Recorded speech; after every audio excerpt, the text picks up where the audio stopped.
What's up guys, this week I'm back in Drakensberg and this time I'm in the Mercedes-Benz G-Class, or widely known as the G-Wagon. In today's video I take it for a 400-kilometer drive into the mountains, and I'll tell you about the interior, the exterior, what's it like on the road, as well as how does it stack up against the Range Rover Sport, which I recently brought down. I'll leave a link up here for you guys to check out that video. Let me know in the comments below, are you taking the G-Wagon or are you taking the Range Rover Sport? So let's get into it.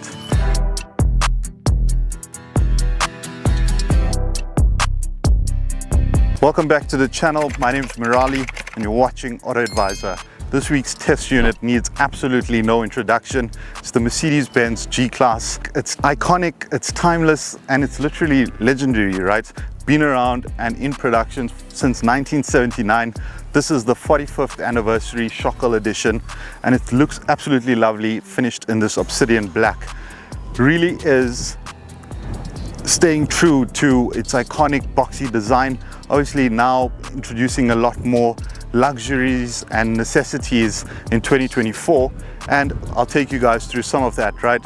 Mostly on the interior though. On the exterior, vehicle still pretty much stays true to its original design, right? Up front you've got these round LED headlamps with daytime running lights. Look absolutely cool and menacing, and it looks absolutely bonkers with these LED daytime running lights. You got your big front indicators here. You got a prominent front grille with chrome finishes, and then this massive front bumper with an aluminium skid plate as well as tow hooks from the front.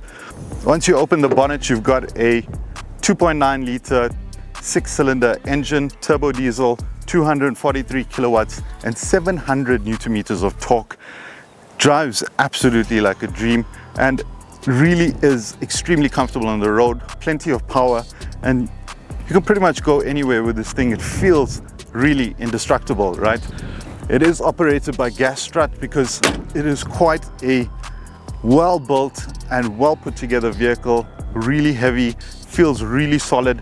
And you know what, I mean, it was supposed to be a military vehicle, right? So literally built to go anywhere and do anything. Coming along the side, this one's got 20-inch alloy rims and it's finished in this black and machine finished color. Looks quite nice. A lot of different options in terms of rims and colors, as well as interior on this vehicle. So every G-Wagon should be quite unique. Obviously it can push up your price to some extent, but I like the fact that every G-Wagon can be very unique, right?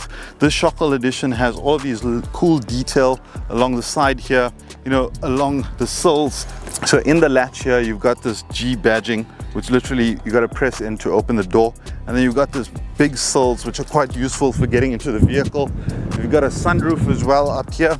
And really, this thing is absolutely a monster. And I really love the design of this G-Wagon. So coming around the back of the vehicle, you've got your G400d badging, you've got a cool set of tail lamps, and then you've got a full-size spare tire wrapped in this obsidian black color, as well as this chrome finish. Looks quite nice, and obviously staying true to the G-Wagon design and styling, right? You've got a tow hitch here, and then you've got a tow bar as well, with 3.5 ton towing capacity. And then you've got a massive boot, which opens up. This door is freaking heavy. And yeah, the vehicle is extremely well built, very nice finish, but I mean the door is super heavy, right? And I think even the doors, when you're closing this on the G-Wagon, it's all just, it feels really well built and flippin' solid. It's absolutely crazy that, you know, so much of effort was spent in this G-Wagon. Don't forget to like and subscribe to the channel if you're enjoying our videos, and most importantly, don't forget that Auto Advisor is a technology company in the automotive industry that's focused on getting our customers the best price on their next new car. All you got to do is head over to autoadvisor.co.za, inquire on any vehicle that you're interested in purchasing, and somebody from our team will get in touch with you, go out and negotiate on your behalf to get you the most competitive price on your next new car. And you can safely sit back at home and relax, knowing that our team is trying to get you the best deal from our national footprint of dealers across the country. So jumping into the G-Wagon, and the first thing you would hear is that door lock, right? This door is just so solid. The whole vehicle feels really well put together, really well built. It feels so rugged and so fit for purpose. And let's listen to the G-Wagon locking mechanism. That's always so satisfying, right, in the G-Wagon. So very iconic by its design, and really I like the fact that Mercedes has kept all of this stuff into even the newer models, right? This being a 2024 model, like they're still staying true to a lot of the stuff from the original vehicle. So you do get a lovely leather wrap steering wheel. This one you notice is from some of the older Mercedes models, so nothing really wrong with it. It's just not the haptic touch. And obviously this little center console with all of your controls here as well, also not the latest from the Mercedes-Benz stable, but I quite like this. It was prior to the haptic touch, so still very easy to use, and quite frankly I feel it's easier to use than the haptic touch that are in the newer models, so I don't really have too much to complain about. On the left hand side you basically control all of your media unit controls, and then on the right hand side it's all of your instrument cluster controls. So very easy to use, and yeah, much more seamless and much more intuitive as opposed to the haptic stuff, which will just taken me a bit more longer to get used to. I think this one I was easily able to adapt and, you know, kind of get used to it far more quicker than I did with the haptic touch, right? So on the side of the door you've got your window controls here, you've got heated and cooled seats, and then you've got electrically operated seats, and then you've got central locking controls, quite a bit of storage here on this side of the door. And then I like that it's exactly the same on the passenger's door as well, so you can also control your central locking from your passenger's door, which is something I quite like, especially the fact that we're in South Africa. So just from a safety point of view, that is pretty cool. And then on the right hand side here you've got your lane keep assist, your sensors, and then you've got your headlight controls. And then obviously you've got dual screens, right? So you've got a digital instrument cluster, which is quite customizable, and you've got a digital media unit as well, which has also got quite a bit of settings within it. You've got 3 locking differentials, which is pretty mind-blowing, just telling you that, you know, I've never seen anything like that before, or other than it being in a G-Wagon. So the G-Wagon is the only vehicle I've been in with 3 locking differentials, and it really just tells me that this thing is unstoppable. You will go anywhere and you will do anything, and it's built for conquering the path less traveled, right? And you know, just below that you've got your aircon controls. Obviously this one still has your aircraft inspired vents, which I quite like, and then you've got some quick access buttons into your navigation, your radio, your media, telephone, your vehicle settings, as well as this analog clock, right? So kind of OG clock, which I quite like. And then you've got 2 cup holders in the front with a 12-volt socket, and then here you've got your toggle and all of the, you know, your maneuverability or access into your media unit. You've got your volume control. You've got 3 driver modes, or 4 driver modes, which is comfort, individual, sport, eco, and then you've got desert, and I wasn't able to get into the desert one, but everything else was pretty cool. And then you've got your manual controls for your gearbox, as well as your traction control, and then you've got 360-degree camera, and then you've got the ability to kind of shift into low range. So this is 4-wheel drive, and permanently 4-wheel drive system, and then you can activate your 4-low or your low range basically. And then you still got your wood grain finish and stuff, which I quite like.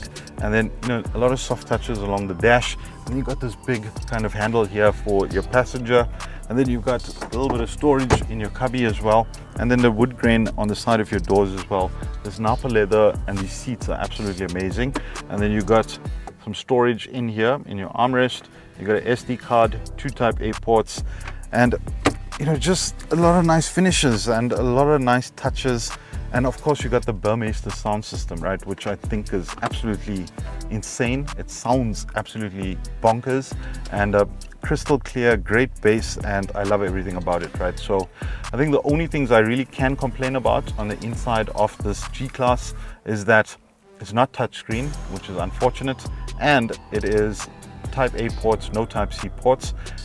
And you know, I would have liked to have seen the latest from Mercedes-Benz in here, being that this is the latest model, you know, in the Mercedes-Benz range for the G-Class. But you know, Mercedes still kind of taking some of the older stuff from some of the outgoing models and fitting in them here. I think I'm just nitpicking at this point, and I really still like it, and it's still great. But obviously, you know, at the price point, you want to see the latest and the greatest from the brand, right? You've obviously got a nice sunroof as well, and that's pretty much everything on the interior, right? So let's get on the road, let's get off this mountain, and I'll tell you about a little bit what it's like on the road. All right, so I'm on still a little bit of the dirt road here, still pretty much up in the mountain. And you know, getting in here, there's a lot of steep gradients, etc. And the G-Wagon just kind of crushed through it, right? There was pretty much nothing for it. I think even this kind of beaten part is not enough to test the capability of the G-Wagon. I think the reality is this thing is incredibly capable in an off-road setting, and the reality is I don't really think many people are going to have or put the G-Wagon into a setting that is truly going to test its capabilities, right? 3 individual differential locks, etc. I don't really think those are things that you are going to be able to put to its full test, and that's the reality of it, right? I mean, this thing is really built to conquer any terrain, and it can pretty much go anywhere and do anything, and it really is built for that. But I don't know how many people are really going to put it to that level of a test. Let me put it to you that way, right? I think maybe you'll do a little bit of 4x4ing or off-roading, but I don't really think, you know, I don't really think anybody who I know will probably put the G-Wagon to that kind of level of, you know, off-road testing per se. I think some of the other things that I can note is that, you know, on the way down here, the G-Wagon, I mean, power delivery is really nice. It's really got plenty of power, plenty of torque, and you know, overtaking and all that stuff was really just a breeze. I think it was quite a bit of road noise though, obviously with its boxy shape and big mirrors and stuff. So there was a bit of wind noise, not road noise, wind noise, you know, coming into the vehicle. But you know, the ride was extremely comfortable. The suspension on this thing is super impressive, very comfortable, and I think it's called the active damping suspension. And yeah, it just sucks up all the bumps and, you know, the road, yeah, with relative ease, right? I mean, whether it was on the highway or on, you know, coming into the resort in Drakensberg, the roads are not great here either, and I don't really have to pay too much attention, to be honest with you, because the G-Wagon just kind of gobbled them up with no complaints and zero effort. So I think some of the other things that I can talk about is this massage seats were obviously a highlight. I massaged myself all the way down here.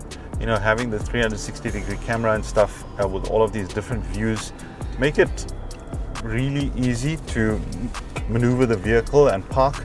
The vehicle does have quite a big turning circle, so you do need a little bit extra space than you would in, you know, maybe just a standard SUV as an example. But yeah, I don't really think that's too much to complain about, right, for what it is. I think the other thing that I can say is that it's quite economical, right, and efficient. This one I was able to do about 12.5 liters on the way down here on the highway, and I think that's pretty impressive for the G400d. I think the reality is that the G63, as beautiful as it is and as monstrous as it is, that V8 sucks up fuel like crazy, right? So if you are in the market for a G-Wagon, the G400d is really my recommendation over the two, right? Because it offers that balance between performance and efficiency, and it's got all the iconic styling and legendary status that you're looking for and that you want from a G-Wagon, right? So, you know, those are definitely the things that I can say. I think, you know, going into the corners and stuff, become a little bit more comfortable, but obviously with a vehicle like this here, I'm not really going to be doing high-speed cornering or anything. I wouldn't say that it's got like sporty, you know, characteristics to it. I think it's got power. You can go into a corner, but you must have the confidence in also being able to hold down the vehicle going into that corner, right? Because it is a bit of roll, etc. And obviously the G63 is going to be more suited for that, right? Having that maybe more for sport suspension, etc., allowing it to do a little bit more than the G400d. But the G400d is not made for that. I just think that, you know, from the range, which is the G63 and the G400d, I'm still picking the G400d, right, because of all the things that I've just mentioned to you. So yeah, I think those were definitely some of the key things I can mention to you guys. Obviously, from a space perspective, the kids had more than enough space in the back. There was more than enough luggage space, so I didn't even make use of the full luggage space in this vehicle. So those were all pretty cool. I really didn't like the fact that this media unit is not touchscreen, and the fact that there's no Type-C ports in here. I mean, I had to specifically go buy the adapter just for that. So I think I mentioned this already, but you know, I want to see the latest and the greatest, right? At this price point, Mercedes needs to have the latest and the greatest. Right, so let's talk about the competition and pricing, right? I spoke a little bit about the Range Rover Sport. I mean, I recently had the Range Rover as well as the Defender. I think the biggest competition for the G-Wagon is obviously from the Land Rover stable, right? Because full 4x4 capability, luxury SUVs with 4x4 capability, that's the thing that comes to the top of my mind, right? So you've obviously got the Range Rover Sport, which I spoke about. I'll leave a link up here to the Defender, and I'll leave a link up here to the Range Rover, because we've driven all of those cars. I think they're all priced quite similarly. Well, not quite similarly. They range from about 1.9 up to about 3.8, right? So between that price range, you can probably get a Defender 110 or a Range Rover Sport with the D350 engine.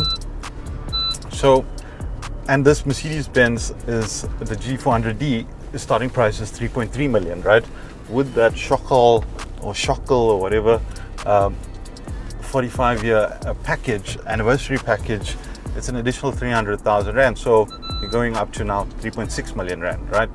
3.7 million.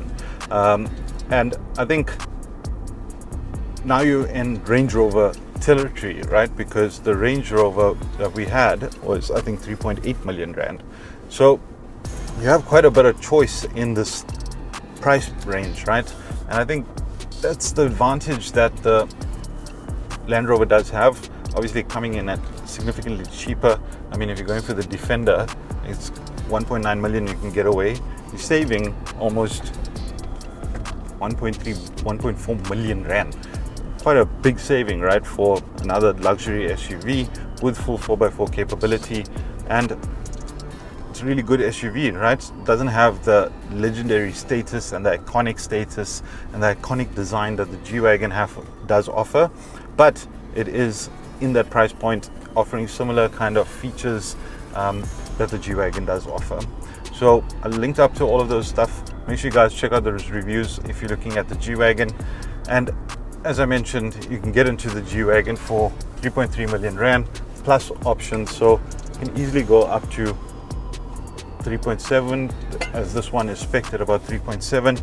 Probably even go to the 4 million rand mark, depending on what options and stuff you add onto it, right?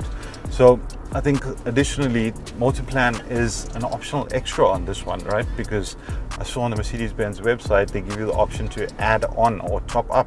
So I'll have to confirm that for you guys, but that's what I saw on the Mercedes-Benz website. So yeah, so a lot of stuff to consider. I still think this is an absolute timeless, iconic, classic vehicle.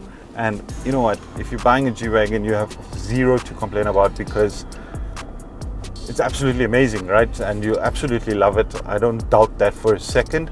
I'm just wondering whether it's the best bang for your buck. I think that's something you'll have to decide for. And definitely, if you're going to be spending this amount of money, make sure you check out those other videos, as well as go and test drive those cars that I just mentioned to you guys as well. Or make sure you head over to our site and inquire on there, and let somebody from our team assist you to get you some quotes. So thanks for watching, guys. I really hope you enjoyed the video, and yeah, it has been an awesome one. I really enjoyed the time with this vehicle, and I enjoyed shooting this one. So I'll catch you guys on the next one. Peace out.